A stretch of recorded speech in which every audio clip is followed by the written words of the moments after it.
അർപ്പണബോധമുള്ള കൃഷിശാസ്ത്രജ്ഞൻ doctor Gopalji Trivedi, Padmashri ജേതാവ് 2026.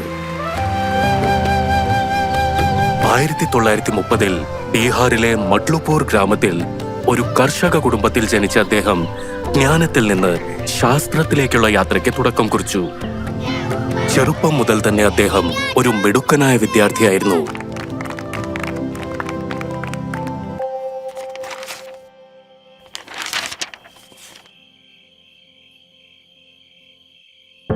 പത്താം ക്ലാസ്സിൽ അച്ഛനെ നഷ്ടപ്പെട്ടപ്പോൾ സാമ്പത്തിക പ്രശ്നങ്ങൾ മൂലം അദ്ദേഹം പഠനം വിട്ട് കൃഷിയിലേക്ക് തിരിഞ്ഞു.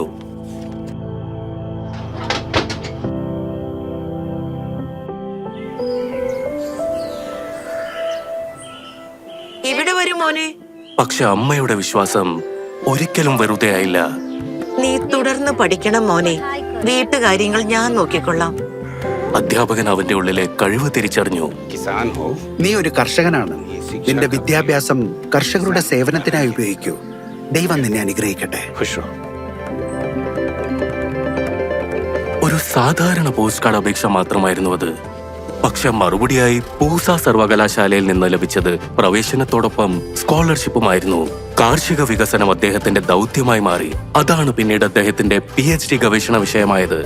കാലക്രമേണ അദ്ദേഹം പ്രൊഫസർ, സർവകലാശാല ഡയറക്ടർ, പിന്നീട് വൈസ് ചാൻസലർ എന്നീ നിലകളിൽ പ്രവർത്തിച്ചു. ശാസ്ത്രജ്ഞനായ അദ്ദേഹം കൃഷിയെ ലളിതമാക്കാനും കർഷകരുടെ ജീവിതം ശക്തിപ്പെടുത്താനും പ്രയത്നിച്ചു. അങ്ങനെ ഒരു ദിവസം അദ്ദേഹത്തിനൊരു തിരിച്ചറിവുണ്ടായി. നഗരത്തിലിരുന്ന് ഒരു ഗ്രാമത്തെ വികസിപ്പിക്കാനാവില്ല. വിരമിച്ചതിനു ശേഷം അദ്ദേഹം വീണ്ടും തന്റെ ജന്മനാടായ മട്ലുപൂരിലേക്ക് തിരിച്ചുപോയി. കർഷകരുടെ ജീവിതവും വേദനകളും അടുത്തറിയാൻ ശ്രമിച്ചു. വിളയും വിശ്വാസവും ഒരു രാത്രിയിൽ നേടാനാവില്ല, അതിന് സമയം വേണം.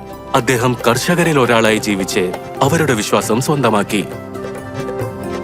കാലക്രമേണ അദ്ദേഹം കിസാൻ മിത്ര, ഗ്രാമപുരുഷൻ, കർമ്മയോഗി എന്ന പേരുകളിൽ അറിയപ്പെടാൻ തുടങ്ങി. കാനപ്പി മാനേജ്മെന്റിലൂടെ അദ്ദേഹം മുസഫർപൂരിലെ ലിച്ചി കൃഷിയെ പൂർണ്ണമായി മാറ്റിമറിച്ചു. വെള്ളം കെട്ടി നിൽക്കുന്ന ഭൂമികളിൽ അദ്ദേഹം മത്സ്യകൃഷിയും മഖാന അടിസ്ഥാനമാക്കിയ കൃഷിയും ആരംഭിച്ച് ജീവിതോപാധികൾ ശക്തിപ്പെടുത്തി. ശീതകാല ചോളത്തിനായി ശാസ്ത്രീയ രീതികൾ അവതരിപ്പിച്ച് അദ്ദേഹം വിളവെടുപ്പ് പല മടങ്ങ് വർദ്ധിപ്പിച്ചു. ഗോപാൽജിയുടെ അശ്രാന്ത പരിശ്രമം കൃഷിയെ ശാസ്ത്രത്തിന്റെ ശക്തിയായി മാറ്റി കർഷകർക്ക് സമൃദ്ധിയും അഭിമാനവും നൽകി. ത്രിവേദി പാരിക് സ്കെയിൽ ഇന്ന് ലോകം അംഗീകരിച്ച കാർഷിക മാറ്റത്തിന്റെ പ്രധാന മാനദണ്ഡമായി മാറിയിരിക്കുന്നു. അദ്ദേഹം കൃഷി ലോകത്തിലെ സമർപ്പിത സേവനത്തിന്റെ ജീവനുള്ള മാതൃകയാണ്.